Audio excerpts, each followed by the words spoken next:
శ్రీ గురుభ్యో నమ. నమస్కారం. అందరు కూడా మీ యొక్క ఇష్టదేవాన్ని ప్రార్థన చేసుకోండి, మీ తల్లిదండ్రులకి ప్రార్థన చేసుకోండి. నూతన సంవత్సరాన్ని ప్రారంభిస్తున్నాం ఎన్నో ఆశలతో, ఎన్నో కోరికలతో. ఎప్పుడెప్పుడురా వస్తుంది తెలుగు ఉగాది శుభాకాంక్షలు అందరికీ చెప్తామా? ఈ ఉగాది సంవత్సరం నాకు ఎలా ఉండబోతుంది, నా జీవితం ఎలా ఉండబోతుంది, ప్రపంచం ఎలా ఉండబోతుంది, ఆర్థికం ఎలా ఉండబోతుంది, వ్యవసాయం ఎలా ఉండబోతుంది, జీవితాలు ఎలా ఉండబోతున్నాయి, విద్యలు ఎలా ఉండబోతున్నాయి, వర్షాలు ఎలా ఉండబోతున్నాయి, రాజకీయం ఎలా ఉండబోతున్నాయి అని ప్రతి ఒక్కరికి ఒక క్వశ్చన్ మార్క్స్ ఎప్పుడు ఉగాది కోసం ఎదురు చూస్తున్నటువంటి మా ప్రేక్షక మిత్రులందరికీ కూడా పేరు పేరున శుభాకాంక్షలు. ఇప్పటి వరకు మా యొక్క ఛానల్ని ఆరాధిస్తూ, ప్రోత్సాహం చేస్తూ, సబ్స్క్రైబ్ చేస్తూ, ఈ ఛానల్లోని విశేషాలు అందరికీ, మీ మిత్రులకి అందరికీ తెలుపుతున్నటువంటి మీ యొక్క గొప్ప మనసుకి ధన్యవాదాలు. ప్రతి ఒక్కరికి కూడా పరాభవనామ సంవత్సర శుభాకాంక్షలు. ముందుగా మనం దైవ ప్రార్థనతో ప్రార్థన చేసుకుంటా. మీ ఇష్టదైవాన్ని ప్రార్థన చేసుకోండి. శుక్లాంబరధరం విష్ణుం శశివర్ణం చతుర్భుజం ప్రసన్నవదనం ధ్యాయేత్ సర్వవిఘ్నోపశాంతయే. గురుర్బ్రహ్మా గురుర్విష్ణు గురుర్దేవో మహేశ్వరః గురు సాక్షాత్ పరబ్రహ్మ తస్మై శ్రీ గురవే నమః. ఇష్టదేవతాభ్యో నమః, కులదేవతాభ్యో నమః. స్వామి శరణమయ్యప్ప. ఈ యొక్క పంచాంగ శ్రవణం చేయడం వల్ల ఏ విధమైనటువంటి పుణ్య ఫలితాలు వస్తుందో శ్లోక రూపంలో తెలుసుకుంటాం. శ్రీ కళ్యాణ గుణవహం త్రిపుహరం దుస్వప్న దోషావహం గంగా స్నాన విశేష పుణ్యఫలదం గోదాన తుల్యం నృణాం ఆయుర్వృద్ధిముత్తమం శుచికరం సంతాన సంపత్ప్రదం నానా కర్మ సుసాధనం సముచితం పంచాంగమాకర్ణ్యత. మీ యొక్క పంచాంగ శ్రవణం చేయడం వల్ల జరిగే ఫలితాలన్నింటినీ కూడా మనం ఒక్కొక్కటిగా తెలుసుకుంటాం. ఉగాది అనగానే మన గుర్తుకొచ్చేది పంచాంగ శ్రవణం. ఈ సంవత్సరంలో ఎవరు రాజాది నవనాయకులు ఉండబోతున్నారు, ఇవన్నీ తెలుసుకోవడానికి పంచాంగం యొక్క మహిమ తెలుసుకోవాలి. మన తిథిర్వారస్య నక్షత్ర యోగ కరణమేవచ పంచాంగం ఇది విఖ్యాతి లోక సిద్ధాంత కారణం అన్నారు. పంచాంగం 5 అంశాలు: తిథి, వార, నక్షత్ర, యోగ, కరణం. ఈ 5 కలిసిందే పంచాంగం అంటారు. ఉగాది అంటే ఏంటి? యుగానికి ఆది, యుగ ఆది అంటే యుగాది. ఇక్కడ యుగం అంటే ఆది అంటే ఆరంభం, ప్రారంభానికి చక్రం అనేది ఉగాది అంటారు. జ్యోతిష్ శాస్త్ర ప్రకారం కాలం 60 సంవత్సరాలు ఒక పెద్ద చక్రం లాగా తిరుగుతూ ఉంటుంది. ఈ చక్రానికి ప్రముఖ నామాలు ప్రణవనామ సంవత్సరం నుంచి మొదలు పెడితే ఇప్పుడు జరిగే సంవత్సరం పేరు పరాభవనామ సంవత్సరం. ఈ 60లో ఇది 40వ సంఖ్య అనమాట. పరాభవం అంటే పరాజయంలా అనిపిస్తుంది అందరికి, చాలా మందికి అయ్యో ఈ సంవత్సరం అంతా పరాభవం ఉంటుందేమో అని. కానీ ఇది ఒక గంభీర శక్తివంతమైనటువంటి జీవితాన్ని నేర్పించే, ఒక అద్భుతాన్ని పాఠాన్ని ఇచ్చే ఒక సంవత్సరం అని చెప్పచ్చు. ప్రతి సంవత్సరంకి ప్రత్యేక శక్తి ఇస్తుంది. ఈ సంవత్సరం పరాభవనామ సంవత్సరం 2026 మార్చి 19 నుంచి పరాభవనామ సంవత్సరంలోకి అడుగు పెడుతున్నాం. పరాభవనామ సంవత్సరం గతంలో 1966 మరియు 67 వచ్చింది. బాగా గుర్తుపెట్టుకోండి. చూడండి, అక్కడ కూడా 6. ఈసారి కూడా 2026 2027కు వచ్చింది. బ్రహ్మకల్పం ఆరంభమై రోజే ప్రభవ సంవత్సరం అంటారు. మొదటి ఋతువు వసంతం, మొదటి తిథి పాడ్యమి, మొదటి వారం ఆదివారం. ఆ రోజు సృష్టి ప్రారంభమైంది. అందుకే సూర్యోదయానికి తిథి ఉన్న రోజు ఉగాదిగా జరుపుకుంటాము. ఉగస్య ఆది ఉగాది అన్నారు. ఉగ అంటే నక్షత్ర గమనం, నక్షత్ర గమనానికి ఆరంభం ఉగాది అని అర్థం. దీని బ్రహ్మదేవుడికి పగలు అంటే ఇది ఎన్ని చెప్పచ్చు, 4 3 2 1 2 3 4 5 6 7 సున్నాలు కలిపిన, అంటే సుమారుగా ఎన్నో కోట్ల సంవత్సరాలుగా ఉండి రాత్రి కూడా అంతే. ఓవరాల్ గా సృష్టికి ఒక రోజు అంటే 8 6 4 0 0 0 0 0 0 సంవత్సరాలు. ఇలా 360 రోజులు పూర్తయితే బ్రహ్మకు ఏడాది గడిచినట్టు. ఇలా బ్రహ్మకు 100 ఏళ్ల ఆయుష్ అని చెప్పారంటే ఊహించుకోండి. ఇప్పటి వరకు 6 బ్రహ్మలు సృష్టికర్తను పూర్తి చేశారు. ప్రస్తుతం 7వ బ్రహ్మ ద్వితీయ పదార్థంలో ఉన్నాడు. అంటే ఆయన వయసు 51 సంవత్సరాలంట. చూసుకోండి, యొక్క కలియుగం ఇంకెన్నేళ్ళు ఉండబోతుందో. ప్రస్తుతం మనం ప్రస్తుతం మనం యొక్క వైవస్వత మన్వంతరం కలియుగంలో ఉన్నాం. శ్రీ మహావిష్ణువు మత్స్యావతారంలో సోమకాసురుడు అనేక రాక్షసుని సంహరించిన వేదాలు రచించి బ్రహ్మకు అప్పగించిన రోజు ఉగాది అంటారు. శ్రీ రామచంద్రుడు, విక్రమాదిత్యుడు, శాలివాహనుడు పట్టాభిషేకులయ్యారట ఈ ఉగాది రోజే. వరాహమిత్రుడు జాతికి పంచాంగాన్ని అంకితం ఇచ్చినటువంటి రోజు కూడా ఇదే రోజు అంటారు. తెలుగు సంవత్సరాలు 2026లో రాబోతున్న సంవత్సరం పేరు పరాభవనామ సంవత్సరం. మళ్ళీ ఈ పరాభవనామ సంవత్సరం గురించి చెప్తున్నాం. ఈ యొక్క 26-27 పరాభవ సంవత్సరంలో అర్థం యొక్క పర ప్లస్ భవ. పర అంటే వెలుతురు, బాహ్య శక్తులు. భవ అంటే వ్యవధి, ఉనికిని చూపేది. పరాభవ పరబాక్య ఆశ్రయాల కేంద్రంలో అహంకారం కూలిపోవడం అర్థమే కానీ పరాభవం అంటే ఓటమి కాదు. బాగా గుర్తుపెట్టుకోండి. మనలో ఉన్న అహంకారం, కామక్రోధ లోభ శీర్షాడంబాలు దుర్గుణాలన్నింటినీ దులిపేయడం అన్నమాట. అదే ఈ యొక్క పరాభవంలో అహంకారం మాయ భ్రమలో ఉన్న వారికి పరీక్ష సంవత్సరము అని కూడా చెప్పచ్చు. కలియుగ ప్రమాణం 4,32,000 సంవత్సరాలు. శ్వేత వరాహ కల్పమందులు 7 అన్నటువంటి వైవస్వతంతుడు 28 మహామండలి కలియుగ ప్రథమ పాదంలో 5,127 అనమాట. ఇది ప్రభవాది సంవత్సరాల 40 సంవత్సరం చాంద్రమానం స్వస్తి ప్రాభవనామ సంవత్సరంగా చెప్పబడింది. ఇది ఎలా ప్రారంభమవుతుందో కూడా చెప్తా చూడండి.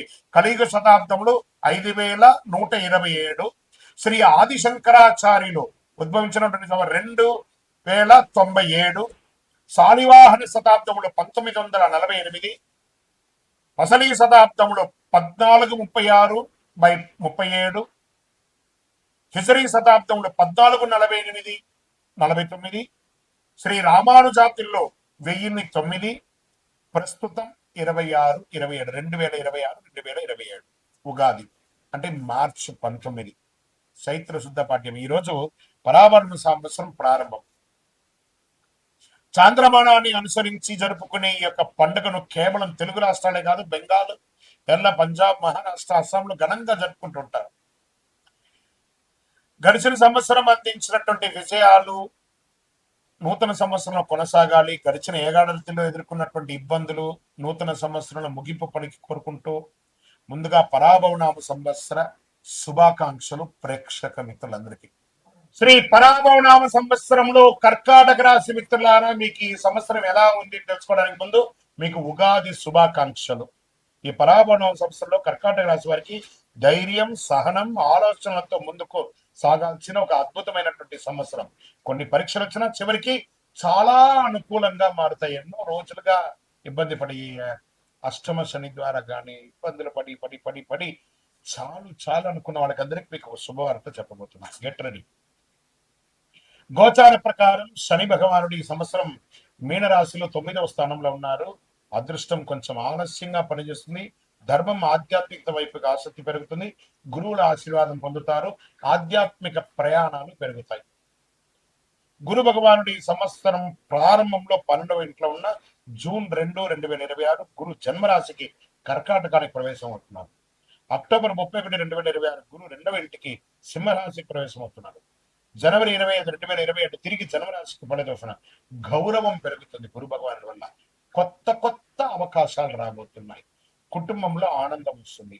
సరే, రాహు కేతు గోచారం ఎలా ఉంది అని చూస్తే ఈ సంవత్సరంలో ప్రారంభంలో రాహు 8వ ఇంట్లో, కేతు 2వ ఇంట్లో ఉన్నారు. డిసెంబర్ 6, 2026 రాహు 7వ ఇంటిలో, కేతు జన్మంలోకి వస్తున్నారు.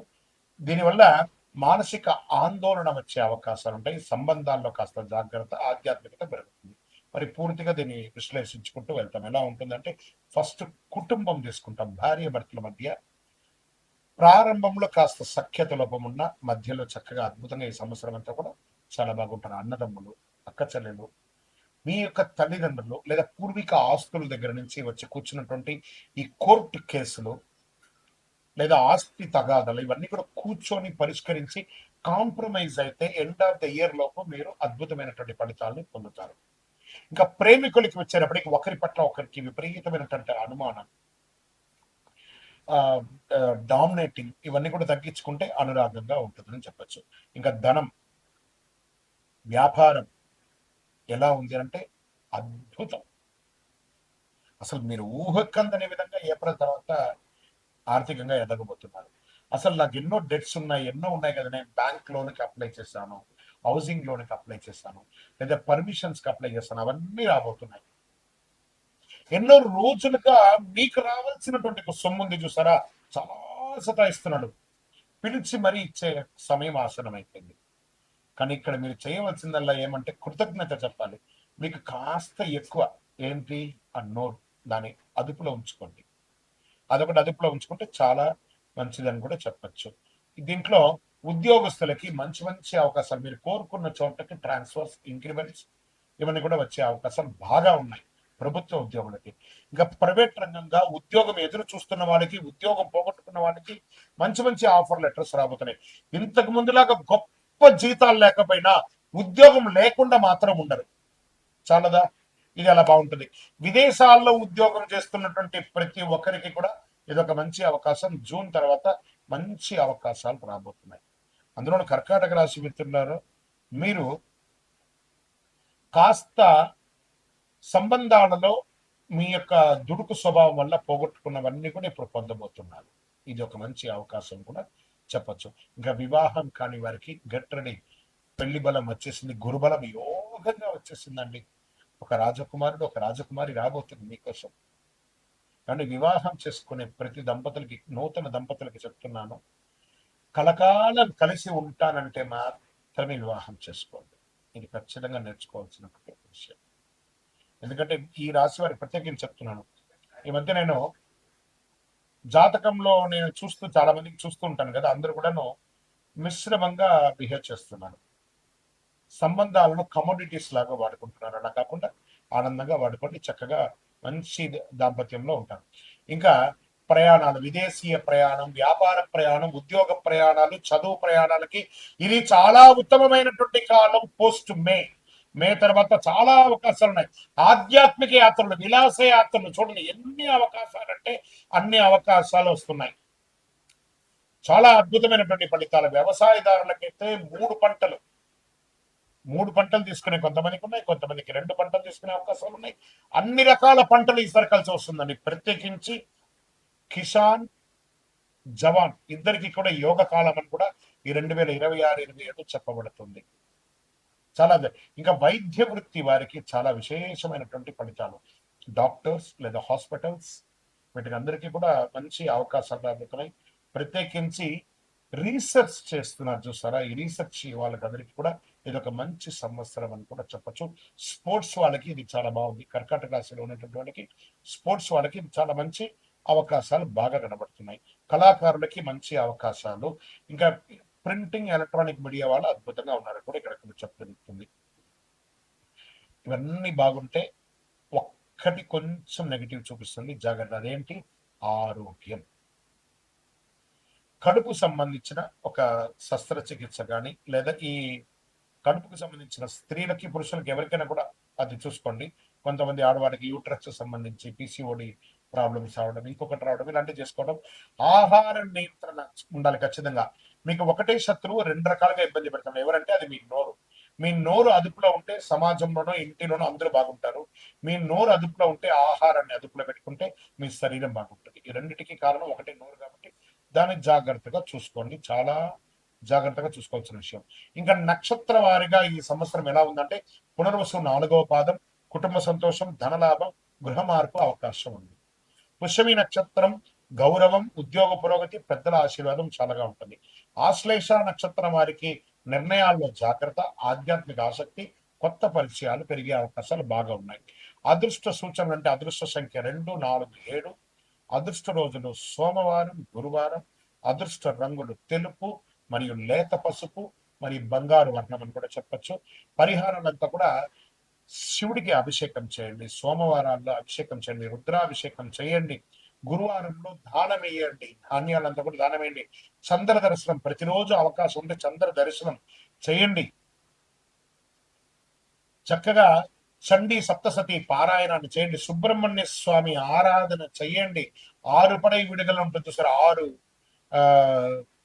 సుబ్రహ్మణ్య స్వామి దేవాలయాలను వెళ్ళి దర్శనం చేసుకోండి. ఇంకను సకల దోషాలు తొలగడానికి మీ వయస్సు ఎంత ఉందో ఆ సంఖ్యతో కూడినటువంటి ఒత్తులు పెట్టుకొని, అన్ని 50, 40, 30 ఉంటే 30 ఒత్తులు ఒక మట్టి ముక్కుడు, అందులో నువ్వుల నూనె, అందులో అన్ని రకాల ఒత్తులు వేసేసి నువ్వుల నూనెతో దీపం వెలిగించండి. మీ ఆరోగ్యం బాగుంటుంది. అన్ని అడ్డంకులన్నీ కూడా తొలగిపోతుంది. మీ ఇష్టదైవం కులదైవాన్ని ప్రార్థన చేయండి. గురుగారు, మేము జాతకం తెలుసుకోవాలనుకుంటున్నాము. గోచార ప్రకారం మీరు చెప్తున్నా కానీ మా వ్యక్తిగత జాతకం తెలుసుకోవాలనుకుంటే మీ పరిసర ప్రాంతాల్లో ఉన్నటువంటి గురువుల్ని సంప్రదించి జాతకం తెలుసుకోండి. లేదు గురుగారు మీరు వారనే తెలుసుకోవాలనుకున్నామా, మీ పేరు, date of birth, time of birth, place of birth మా డిస్ప్లేలో కనబడుతున్నటువంటి నంబర్కి వాట్సాప్ చేయండి, కాల్ చేయకండి. మా అడ్మిన్స్ మీకు రిప్లై ఇస్తారు. ఇంకను మీ సకల దోషాలు తొలగి ఆరోగ్యంగా, ఆనందంగా, నరదృష్టి అన్ని తొలగి ఉండడానికి అతి శక్తివంతమైనటువంటి 48 రోజులు పూజ చేసినటువంటి ఈ కరుంగాళి మాలను ధరించండి. విజయమస్తు.